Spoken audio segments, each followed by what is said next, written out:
왼쪽에서 네 번째 섰거든요. 김일성 입장에서 봤을 때 굉장히 약간 자존심 많이 상했을 거예요.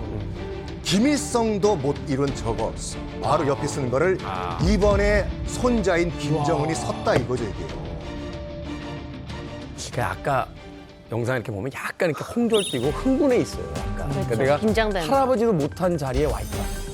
뭐 약간 이런 어떤 약간 상징성 있죠. 행사는 분명 중국에서 주최하고 허스트가 중국인데 왠지 주인공은 김정은이 된 것 같고 제일 신나고 제일 오도가는 게 많았던 것도 김정은인 것 같고 동시에 북한에서 북한 김씨 일가에 대한 혁명 역사를 정말 때려 박히듯이 세뇌당한 우리 입장에서는 야 역사는 반복되는구나 데자뷰 현상 같이 뭔가 세 사람의 그 세 국가가 똑같은 자리에 모였는데 위치만 바뀌었을 뿐 사람만 바뀌었을 뿐 그들이 추구하고자 하는 방향은 66년에 결국은 제자리에 돌아왔구나. 반미 연대를 형성하고 뭐 반서방 연대를 형성하고 이런 걸 보니까 좀 참 뭐라고 해야 돼? 씁쓸한 감정으로 봤던 것 같아요. 저는 되게 보는 내내 이게 아마 이마에 주름이 생겼을 텐데 기분 나쁘고 두렵고 해서 인상을 한참 쓰고 봤던 것 같아요. 이렇게 세 명이 모인 거는 저는 태어나서 처음 보는 거니까 너무 두렵더라고요. 왜냐하면 이 세 국가가 합치면 이게 군사적으로 얼마나 막강한 힘을 발휘할까.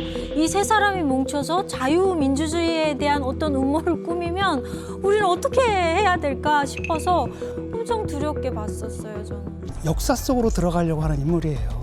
푸틴은 뭐라고 생각하냐면 자기가 뭐 표트르 대제나 이반 대제나 아니면 스탈린과 같은 역사 속의 인물 그런 인물이 되고 싶어 하는 거고 시진핑 같은 경우에도 진시황이 되고 싶은 거예요. 그러니까 통일을 하는 거잖아요. 최초 통일 국가고 아직 통일이 완성 안 됐거든요. 타이완까지 다 붙은 다음에 당시 중국이 사실은 전 세계에서 가장 강대국이었거든요. 그걸 되찾겠다라고 하는데 그런 원대한 꿈이 한 사람이 임기 내에 되진 않거든. 그러니까 임기를 계속 늘려가는 거고 아마도 시진핑이 그게 스트레스 받았을 거예요. 왜냐하면 중국에서 너 3년이면 했는데 또 할 거야? 그다음에 이제 거기에 대한 반론이 뭐냐면 너 이제 나이가 몇인데 아마 이제 그런 맥락 속에서 아마 이제 그런 맥락 속에서 목이 다 매셔가지고. 아직 갓난아기인데 왜 그러세요? 형 건강하셔야 돼요.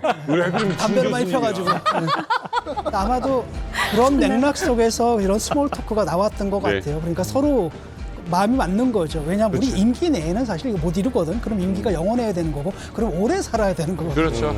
말하자면 위기를 겪고 있는 세 지도자가 이제 만나서 이렇게 등장하는 장면을 딱 보면 그래 나 혼자 아니야 내 주변에 누가 있어 그 이 무리를 지었을 때 어떤 그 약간 이렇게 흥분하는 상태 있잖아요.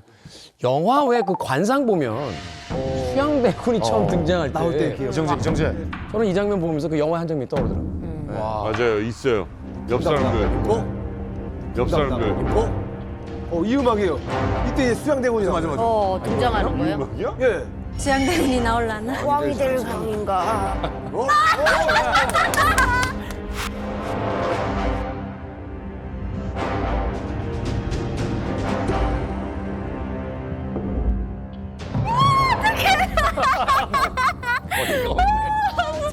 어딜 보는 거야? 정체성이야. 예능이라고.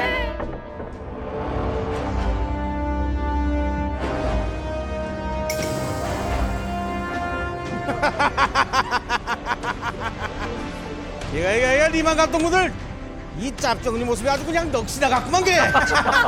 멋이 있었어. 그러니까 아무리 전 세계가 이 짭정을 왕따시킨다고 해도 내 한 손에는 푸틴 형님 있고 또 다른 손에는 시진핑 형님 있고 바야흐로 짭정네 시대가 시작했습니다.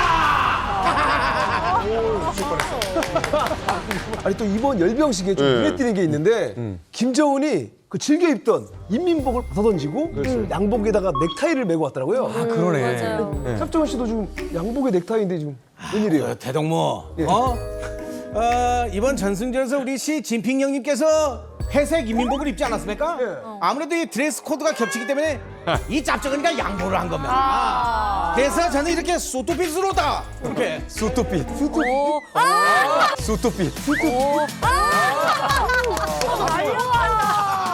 예능에 데뷔했네. 여러분도 알다시피 또 또람프 형님을 곧 있으면 제가 또 만날 수 있지 않겠습니까? 예, 근데 또람프 형님이 이 복장에 대해서 굉장히 민감합니다. 그래서 복장 불량으로 지적당하지 않기 위해서 이렇게 수트핏을 또 한번 준비해봤습니다. 우리 백영동 동무 나랑 보니까 이 핏이 좀 비슷한 것 같은데 어떻게 제 수습빛 요 착장 어떻습니까? 아, 괜찮습니다. 아, 괜찮습니다. 아주 만족해 하시는데. 왜 아까 초반에 좀 분위기 멋있었어. 노래가 멋있었어요. 노래가 쫙 나오면서.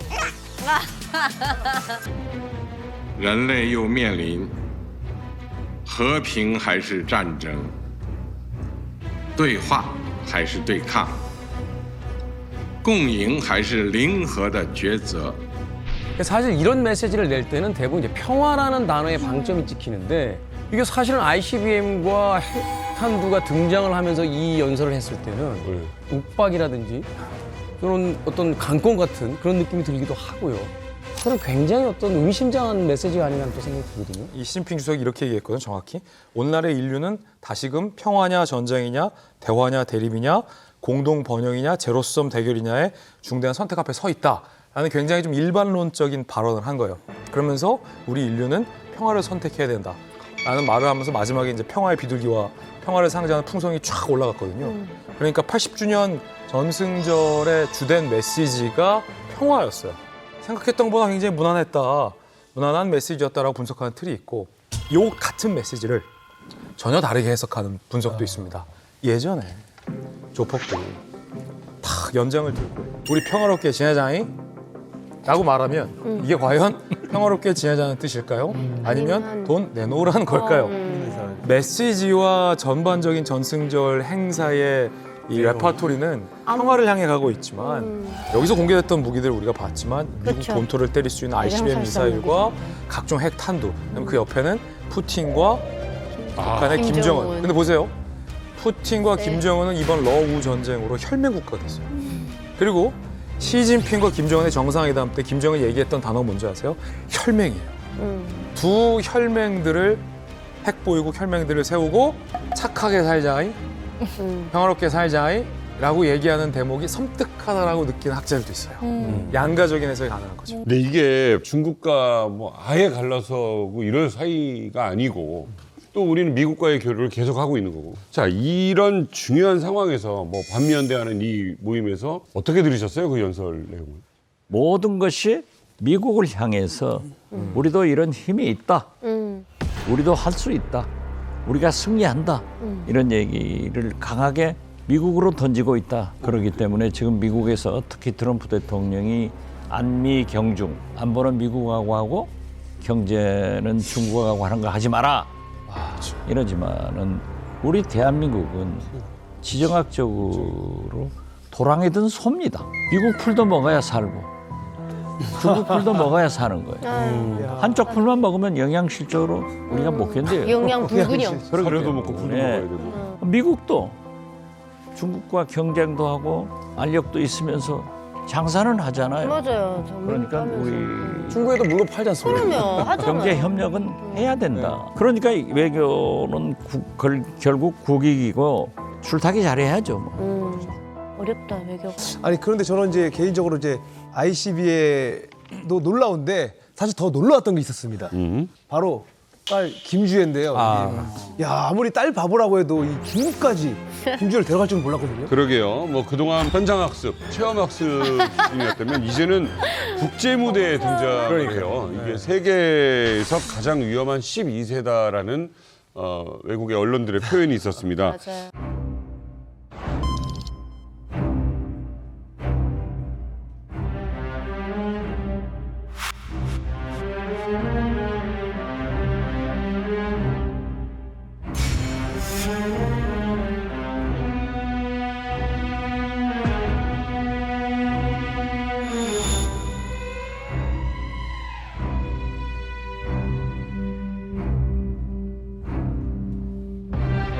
아 근데 이제 뭐 애때다 이런 표현을 하지만 이제는 좀 약간 어른 같다는 생각이 들어요. 애같이 안 보여요. 네, 성숙돼 보여요. 키 봐봐요 키.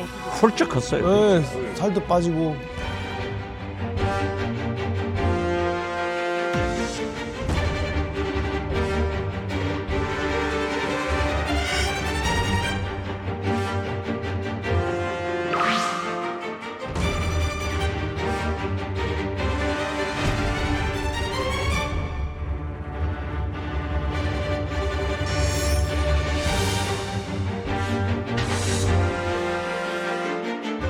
잘못 보면 리설주 같아. 전용 열차가 중국에 도착을 해서 김정은 바로 뒤에 이 주해가 내렸잖아요. 사진을 두고서도 중국과 북한이 신경전을 벌이는 듯한 장면도 있었어요. 제일 처음에 김주해가 전용 열차에서 내리는 장면을 중국의 신화통신이 먼저 보도했어요. 이렇게 가렸죠. 네. 뒤에 눈하고 눈썹만 나왔어요. 그래서 이게 먼저 공개돼서 우리 쪽에서 아 저건 주해가 맞아 보인다 라고 추측하고 있었는데 곧바로 북한의 중앙조선통신이 이렇게 김주해의 얼굴을 딱 공개를 한 거죠. 아니 이건 그러니까 주인공들이나 아니면 중국 측은 오히려 옆모습이거나 거의 뒷모습이고요. 제 말이 그 말이에요. 이번 행사는 이 중국의 행사입니다. 그래서 모든 매체들이 북한의 후계 구도가 누구냐 아니냐를 갖고 주목받는 것 자체가 중국 입장에선 불쾌할 수 있어요. 맞죠. 그렇기 때문에 사진을 골라도 얼굴이 반도 안 잡힌 김정은에 가려져 있는 그 사진을 중국은 선택한 걸 거예요. 우리 땅에서는 후계 구도 얘기하지 마. 라는 공식적인 시그널로도 볼 수 있어서 굉장히 저는 흥미롭게 봤습니다. 지금껏 북한의 세습에 대해서도 김종 1위까지는 괜찮았는데 그 이후부터는 별로 이렇게 시답지 않게 봤던 것 같아요. 네. 그러니까 이제 조선중앙통신이 공개한 사진을 보면 지금 좀 영접을 나온 사람이 중국 측의 왕이 외교부장이거든요. 시진핑 처음부터 지금까지 중국 외교의 사령탑이에요. 그리고 또 누가 나왔냐면 차이치라고 해서 중국 공산당 중앙서기처 서기, 중국 공산당 서열 5위거든요. 이 두 사람의 영접을 받았다는 것은 뭐 거의 뭐 최고의 지금 영접을 받았다는 것인데 그 뒤에 김주해가 나온 거잖아요. 그래서 이 장면을 지금 전 세계가 주목을 했는데 만약에 주해가 핵무장 은둔 왕국의 차기 지도자가 맞다면 이 아이는 전 세계에서 가장 강력하고 위험한 소녀가 될 것이다. 그렇죠. 라고 보도를 했다고 합니다. 박 의원님은 이 주해가 왔다는 사실을 언제 하셨습니까? 중국 현지에서 알았습니다. 중국 현지에서. 솔직하게 소식을 얘기해요. 아 미리 아신 거 아니에요? 그러한 내용은 솔직할 수가 없습니다. 어떻게 됐든 왜 김주해가 베이징역에서는 포착되고 그 다음에 막루나 국빈 오찬석상에서는 일체 나오지 않았거든요. 맞아요. 일체 보이지 않았어요. 네. 그래서 제가 그 중국 고위층에다 물어보니까 아직 직책이 없다. 직책이 없지. 아 이게 딸이지, 중요한 거구나. 그러니까 이 중국으로서는 거기에 초청할 수가 없었지 않는가. 그러면 김주해가 후계자일 거냐? 저는 아니라고 생각합니다. 사회주의 국가, 특히 봉건주의 사회에서 여성을 국가 수반, 대통령으로 내세운 나라가 없습니다. 네. 그리고 만약 그 봉건주의 북한 사회에서 김정은이 아들이 없다고 하면은 아들을 생산할 수 있는 여건을 만들어주죠. 그렇죠. 제가 볼 때는 딱 그 나이 때 김여정하고 같이 유학 보냈기 때문에 서방 어느 나라인가에서 유학을 하고 있기 때문에 이 유학 사실을 은폐하기 위해서 딸을 후계자인 척 내보내서 은막작전을 쓰고 있다. 저는 그렇게 봅니다. 저는 이번에 4대 세습이 이미 시작된 거다라고 이렇게 판단을 했거든요. 왜냐면은 이설주가 나서야 할 자리잖아요. 퍼스트 레이디가 같이 나와야 할 자리인데 거기 꼭 누가 뛰냐면 이설주를 제쳐두고 김주해가 나오는데 참여하는 행사들이 이게 예사롭지가 않아요. 예를 들어가지고 북한으로서는 그 부군이 걸려있는 핵미사일 발사 현장에 나온다라든지 그다음에 해군 전력, 현대화 걸려있는 구축함, 뭐 진수식에 나타난다라든지 거기서 끝나는 게 아니라 예컨대 경제부문 지도하는 데도 현장에 나타나고 요번에 이제 외교까지 나타났거든요. 근데 이거는 그냥 사랑하는 딸을 데리고 다니는 정도를 좀 넘었다라는 느낌이 좀 들어요. 예를 들어 1983년에 김정일이 이제 후계자로 낙점을 받은 후에 공식으로 인정된 후에 저 중국을 갖다 비공식적으로 방문하죠. 거기서 이제 인정을 받고 그러 다음에 2011년에도 사실 김정은 때도 중국을 방문하거든요. 이번에 또 묘하게도 또 김주해가 등장했단 말이죠. 라고 한다면 이 맥락을 볼 때 벌써 이게 이제 성사가 될지 실현이 될지 안 될지는 모르지만 적어도 그들은 벌써 아주 일찍부터 후계자 승계 작업을 시작한 게 아니냐라는 생각이 들어요, 저는. 아니 류 대사님 같은 경우는 지금까지 쭉 김주해는 후계자가 아니다라고 이제 쭉 이어가셨는데 네. 아직도 그러면 생각이 안 바뀌셨나요? 예, 그러니까 저는 아직도 김주해를 김정은의 정식 후계자로서 인정하지 않는 편입니다. 주된 이유가 예, 그러니까 뭐 여러 가지 원인이 제가 뭐 여기 나와서 계속 얘기하다시피 여러 가지 원인이 있습니다. 이제 같이 데리고 중국에 갔다고 하지만 뭐 후계자 수업을 위해서 또 혹은 후계 구도를 위해서 간 거는 아니라고 봅니다. 단지 이제 어렸을 때 김정은이도 어렸을 때 보게 되면 1990년대 초에 김종철이하고 같이 위조 여권을 가지고 디즈니랜드에 놀러 갔댔거든요.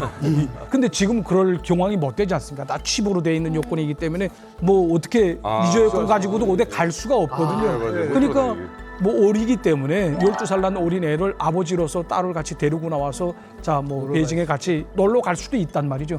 그래서 제가 지금 상상한 거는 뭐냐면 일단 베이징에서는 포착이 됐지만 그 이후부터는 공식 행사에 한 번도 등장하지 않지 않습니까? 그러니까 이게 뭐 대사관에서든지 혹은 뭐 일종한 전담반이라 하나 만들어줘 가지고 베이징에 있는 명수들을 놀이공원을 비롯해서 뭐 세계공원이라든가 이런 걸 참관했을 수 있는 그러니까 단독으로 그렇게 그럴 가능성도 있다는 것이죠. 근데 김주혜를 데리고 다님으로써 김정은의 그 이미지가 많이 예뻐지는 게 있어요. 그래서 오히려 주혜가 있어서 김정은도 덜 긴장할 수 있다고 저는 생각해요. 그리고 김정은이 하는 행보를 가만히 이렇게 보면 개인적으로 영국의 왕실을 흉내내는 것 같아요.